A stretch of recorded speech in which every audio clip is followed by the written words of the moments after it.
Back in our new video. अगर channel पे नए हो तो चैनल को कर दीजिए सब्सक्राइब और साथ ही बेल आइकन को भी दबाएं। तो आज हम बात करने जा रहे हैं माइक्रोसॉफ्ट एक्सेल की कि ये माइक्रोसॉफ्ट एक्सेल कैसे है और हम इसमें डाटा एनालिसिस एंड डॉक्यूमेंटेशन कैसे कर सकते हैं। तो आपके सामने स्क्रीन पर माइक्रोसॉफ्ट एक्सेल आ रहा है। अब आपको और सब हाँ, सबसे पहले हम आपको बताना चाहेंगे जो हम ऊपर वाला पोर्शन देखते हैं जिसमें होम, इंसर्ट, पेज लेआउट और फार्मूला वगैरह है, इनको हम क्या कहते हैं? इनको हम टैब्स कहते हैं। ठीक है, तो इसके बाद जिस पर ये ऑप्शंस जैसे कि इसमें फॉन्ट, इसका साइज़ और ये इसमें अलाइनमेंट वगैरह, ये पूरा का पूरा यहाँ तक जो एरिया है इसको हम रिबन कहते हैं। और इस रिबन में जितनी भी चीज़ें हैं जैसे कि ये फॉन्ट, जैसा कि फॉन्ट साइज़ और जैसा कि ये अलाइनमेंट लेफ़्ट या राइट, और इसके अलावा जैसा कि यहाँ पर आपका ये डायरेक्शन है और इसके अलावा टेक्स्ट रैपिंग ऑप्शन या और भी बहुत सारी चीज़ें हैं, फॉर्मेटिंग वगैरह, तो इन सब को हम ग्रुप कहते हैं। इसको माइक्रोसॉफ्ट एक्सेल वालों ने ऐसे डिज़ाइन किया हुआ है कि अगर आपको ये भी नाकाफ़ी पड़े तो इसके नीचे आपको एक और चीज़ मिलेगी जिसको हम लॉन्च बटन कहते हैं। ये देखिए, ये हमें एडिशनल ऑप्शन देता है। तो इसके बाद हम ज़्यादा लंबा चौड़ा न जाते हुए सिंपली हम आपको ये कहना चाहते हैं कि हम इस एक्सेल शीट की शुरुआत कैसे करते हैं। तो सबसे पहले हम बताना चाहेंगे कि जो हम सबसे पहली चीज़ एक्सेल में देखते हैं वो है सेल। सेल क्या है?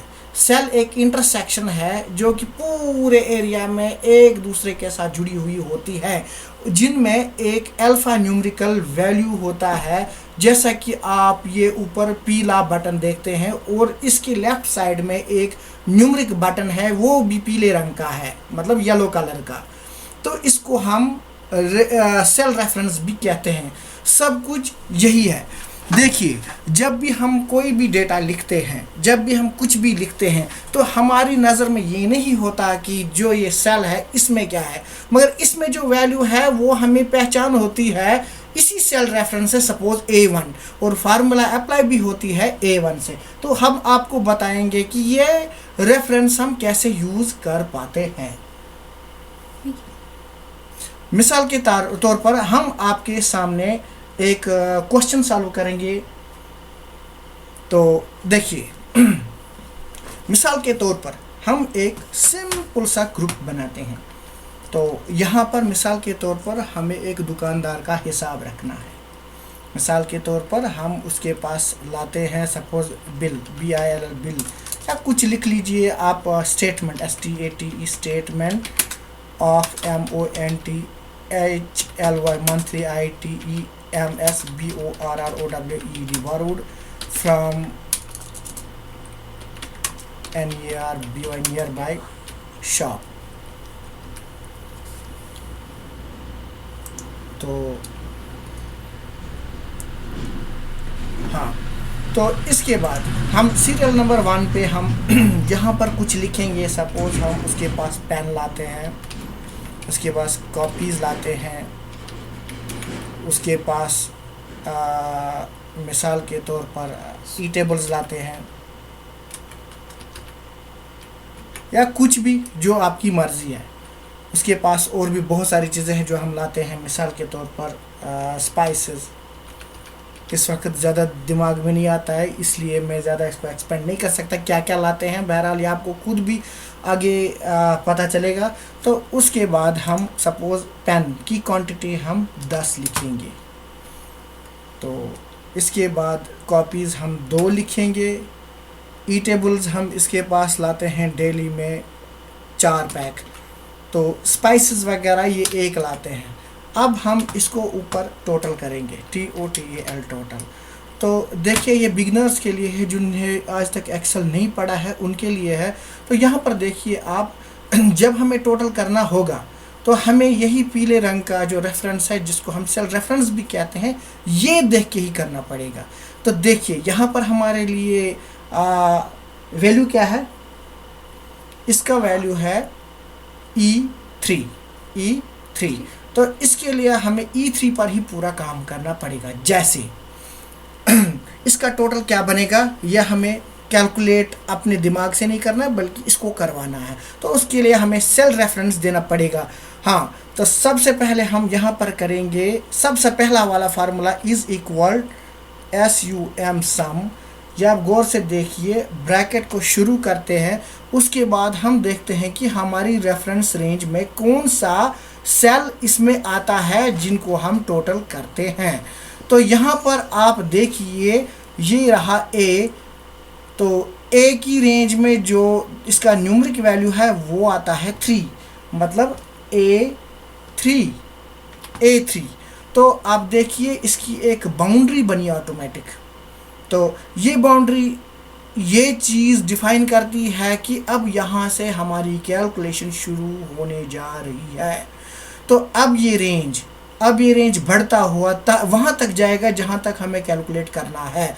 तो यहाँ पर कॉपीज़ इस रेंज में आती है, ईटेबल्स इस रेंज में आते हैं, स्पाइसेस, और उसके बाद आपको पता ही है कि टोटल ऑटोमेटिकली होगा। तो हाँ, यहाँ पर दो चीज़ें हैं, अगर हमें कोई चीज़ स्किप करनी होगी तो कामा करके, मिसाल के तौर पर हमने कामा किया और अब हमें ईटेबल्स नहीं बल्कि स्पाइसेस करनी है। स्पाइसेस की सेल का जो वैल्यू है वो है D3। तो अब देखिए बीच में स्किप हो गया, मगर हमें स्किप नहीं करना है। अगर हमें स्किप नहीं करना है तो इसके लिए जो बीच वाली लाइन है उसमें कामा की जगह इज टू यानी कि 2 डॉट्स जो है वो डाल के इसको ब्रैकेट बंद करके इसको एंटर जब हम करेंगे तो इसका वैल्यू जो है वो 17 ऑटोमेटिकली आ जाएगा। अब बताएंगे आप अगले वाले जो स्टेप्स होंगे। यहाँ पर दूसरी डेट में हम 20 पेन हैं, कॉपीज़ 5 हैं और 4 की बजाय टेबल्स यहाँ पर 10 या 20 हैं, या यहाँ पर 2 हैं, ये क्या कहते हैं इसे, स्पाइसेस।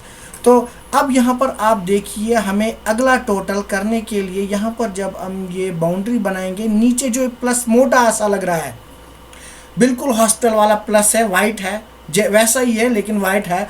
तो इसको जब हम नीचे रखेंगे तो छोटा प्लस से पतला हो जाएगा, यानी कि ये इंटरसेक्शन पॉइंट के नीचे बिल्कुल क्रॉस पे जाएगा, यानी कि बिल्कुल नीचे इसमें जाएगा जहाँ पर ये पूरा एंड है इस बाउंड्री का। तो यहाँ पर आपको होल्ड करना है लेफ़्ट क्लिक।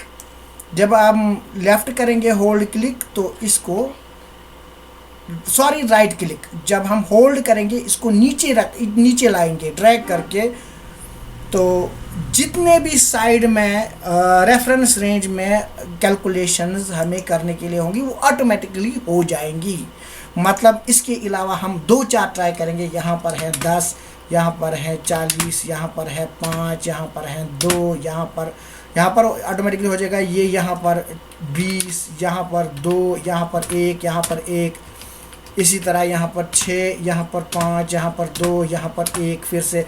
तो हम देखते हैं कि हमारा जो ये फार्मूला है एप्लीकेबल है या नहीं है। तो देखिए यहाँ पर हम देखते हैं इसको ड्रैग करके। तो जब हम ड्रैग करते हैं तो इसमें बराबर से हमारा रिज़ल्ट आ जाता है। 10, 2, 4 और 1 का टोटल जो है बिल्कुल 17 आता है, इस तरह नीचे तक। और हाँ, यहाँ पर आप जिस सेल में भी होंगे तो आप देख सकते हैं यहाँ पर कि इसका जो रेफरेंस है वो ऊपर यहाँ पर भी रेफरेंस बार में भी नेम बॉक्स जो है इसको कहते हैं, इस नेम बॉक्स में आ जाता है ऑटोमेटिक से।